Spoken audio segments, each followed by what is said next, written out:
Hello everybody, welcome to this video. In this video I'll be covering SLO number 20, where I convert coordinates and equations from rectangular form to polar form and vice versa. So the first one, we get a polar coordinate where we need to convert it to a Cartesian coordinate.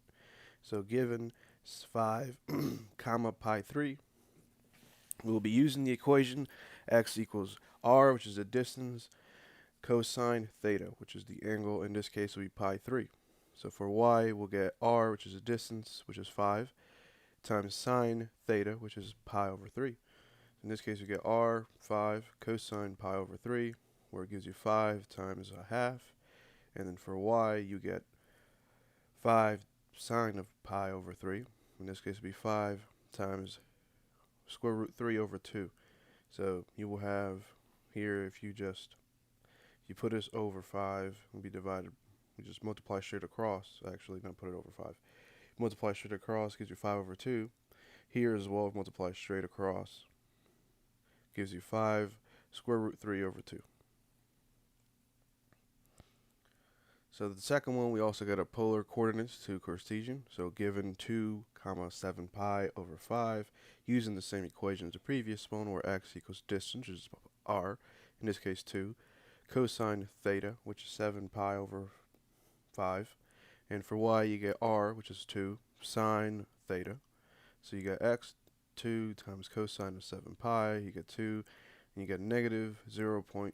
And then for y you get 2 times sine of 7 pi over 5 gives you 2 times negative 0.95. So combining these two, you get negative 0.62. That's when you multiply these by 2. Will give you the negative, as well as these two.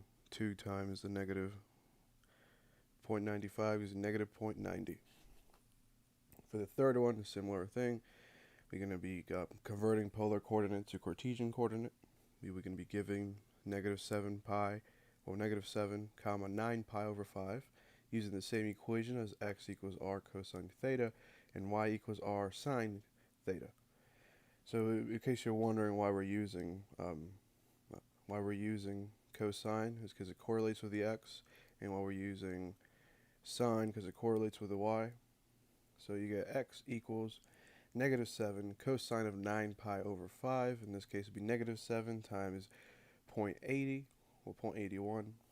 You get y equals negative 7 times sine of 9 pi over 5. It gives you negative 7. Well, this is supposed to be negative 0.59. I shouldn't draw that little squiggly line through it. But in any case, you get negative 7 times this number will give you negative 5. And then negative 7 times the 0.5 gives you this. And you got the double negatives here, making this a positive. Don't get confused with double negatives. And here, since we have a negative times a positive, we'll keep a negative. So now we'll be converting Cartesian coordinates to polar coordinates. In this case, we'll be converting it where r is greater than 0 and theta is between 0 and 2 pi. So we're given 75, 75. So we could be using the equation to find r, in this case. The r squared equals x squared plus y squared. And then to find theta, we got tan of theta equals y over x, where x cannot equal 0. If it's equal 0, then it must be undefined. So r squared equals 75 squared plus 75 squared will give us 5625 plus 5625, which then r equals 75 square root 2. So you do this by, there it is. You take the square root of this, and while you add these two, you will also be taking the square root. You could do this in all one step, where r equals a square root of 75, but I decided to break it down even more. So for tangent, you get y equals 75 over 75, which for theta, this will give you, so you would be dividing by theta up here. Well, here. Divide by theta, leaving, not theta. You divide by tangent, leaving theta by itself.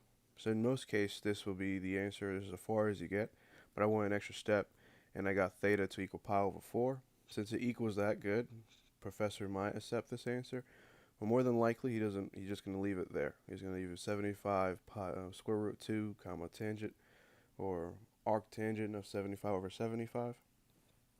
For the next question, we have Cartesian coordinate to polar coordinate, where we also get the same restriction where r is equal to r is greater than 1 and theta is between 2 pi and 0. Again, it shouldn't be equal there, but okay. So you get 7, 9.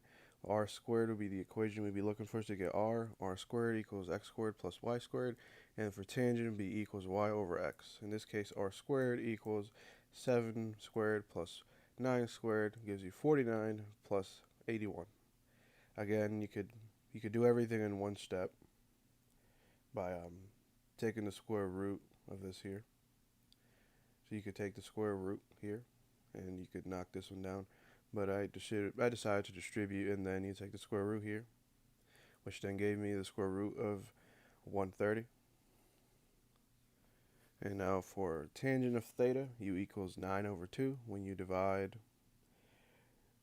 tangent on both sides, this will equal theta to equal arctangent of 9 over 7. This is where you usually end it in a test. I took it a further step to get an exact answer of theta equals 52.1 square pi over 180. This could also be 52.1 degrees, but I left it in radians because that's what our parameter or our restriction was at. So it will be the square root of 130, 52.1 pi over 180, or 52 degrees.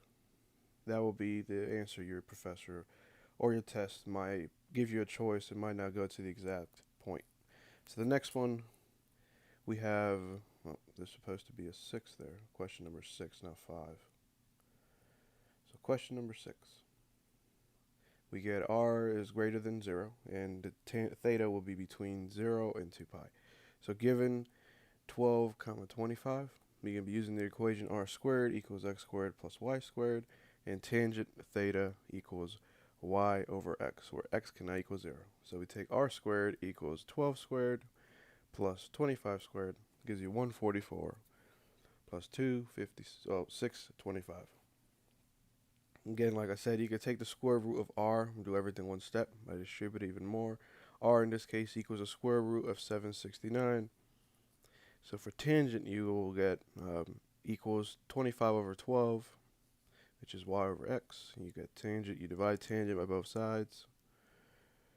And then it gives you arctangent of 25 over 12, sorry.